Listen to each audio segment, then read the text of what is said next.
Everything you need to know about the Pacers Celtics series in 7 minutes. Here we go. For starters, it should not have been a sweep.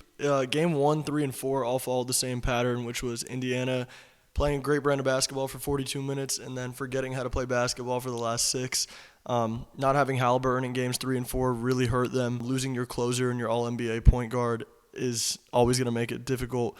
The turnovers and lack of rebounding late in games was demoralizing. And I almost want to go as far as to say Rick Carlisle should lose his job, but they have the best offense in the league, and they overachieved, so it's hard to go that far. But, man, was I sick watching these late games for Indiana. Their late game execution in Game 1, turnover up 3 with 27 seconds, and then another turnover up 3 with 8 seconds.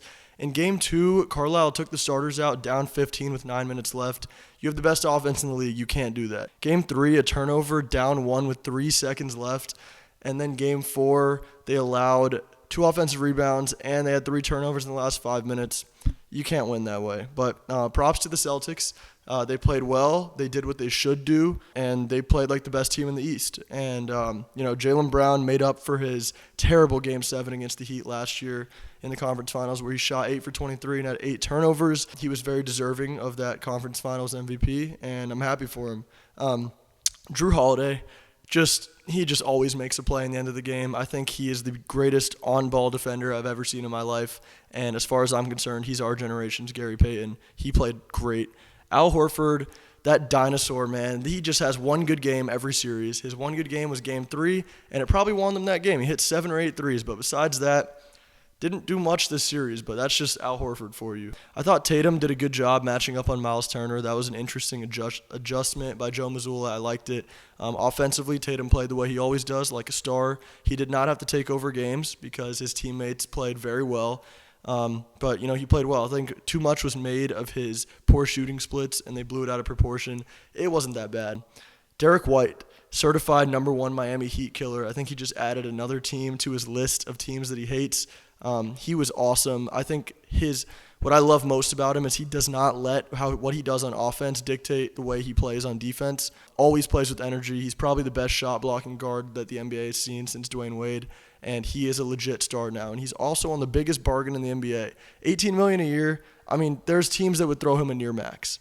And as far as their bench goes, they didn't play great, but I think Sam Hauser is too good of a shooter for his shots to not start falling. And Peyton Pritchard just needs to keep bringing that energy. As for the Pacers, you got to be sick to your stomach. TJ McConnell and Andrew Nembhard played their hearts out. They both played so well. And I thought the team as a whole played well. They just could not execute late in the game. It was very eerily similar to the Lakers-Nuggets first round, where the Lakers blew a lead in every game, and they just could not win in the end. They couldn't execute, and they also got swept. Before we go into this, I got to touch on this. The Celtics, man, they have not played a single team that's healthy. Look, I know Porzingis is out, but let's be honest. Porzingis is their 4th option, maybe. Jaylen Brown, Jason Tatum, Derek White, and then Porzingis and Holiday. The teams that they've played, man, Jimmy Butler and Terry Rozier both being out. Then Jared Allen being out the whole series, and Donovan Mitchell, who at the time was the best player in the NBA. His playoff performances were off the charts. He goes down and misses the last 2 games. And then you play Indiana, and their All-NBA point guard misses the last 2 games. Are you kidding me? Can they just play a team full strength? As an NBA fan, it hurts. You want to watch the best team in the East play at least a team at full strength. So please, Dallas, get it done tonight and play them at full strength for everyone except Celtics fans' sake. But back to the Pacers.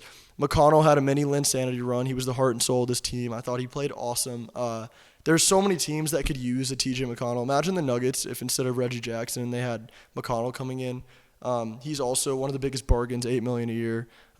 He played great. Andrew Nembhard, a guy that averaged just 9 points per game, played his heart out. I think he averaged 29 and 9.5 as Halliburton's replacement at point guard. And even before Halliburton got hurt, he was playing great. That guy really put himself on the map, and I really like the effort that he plays with and the intensity. Kind of similar to what Caleb Martin did in the conference finals last year. But, Siakam, Pascal reminded us he can be the number 2 option on a championship team, just like he was for Kawhi and the Raptors. And they need to find a way to re-sign him. You don't trade for a guy like that, have him fit in so well, and then not re-sign him. So, Miles Turner. Is he good at blocking shots? Sure. But he is one of the worst perimeter defenders I have ever seen. Every single time he got matched up with a wing, he got burned, and the second he was a step behind, he fouled. He constantly got himself in foul trouble. He was a mismatch defensively every time he got matched up with a non-center, and it cost their team because it forced Isaiah Jackson to play big minutes, and he's just not good enough to be playing big minutes in the conference finals. So I thought that was critical, and Obi Toppin and Aaron Nesmith, they played fine. They're good role players, but Obi Toppin, he looks like a deer in headlights on defense, whether it be switching when he shouldn't, doubling when he shouldn't, hedging when he shouldn't. He just kept leaving guys on Boston open, and leaving the Boston Celtics open threes is a recipe for disaster, and he was doing that constantly. Aaron Nesmith, kind of the flip side. He plays great on defense, was very physical with Tatum, but offensively he didn't play confident, and he wasn't really knocking down shots, and it allowed the Celtics to key in on other shooters. And I think that's part of the reason why the Pacers struggled so much to shoot. Ben Shepherd, this is a little harsh, but my goodness, his lack of experience in shot making killed the Pacers. When he was on the court, they were at a constant disadvantage. And he was too small to guard Tatum and Brown on defense. And on offense, he couldn't make a three to save his life. And he got drafted to hit threes because he was a great shooter in college. So I thought that really hurt. But, all in all, this series came down to the last few minutes each game, and the Celtics executed, and the Pacers didn't. And I think this reminded everyone how much experience matters in the playoffs, and I think it's going to give the Celtics an advantage whoever they play in the finals.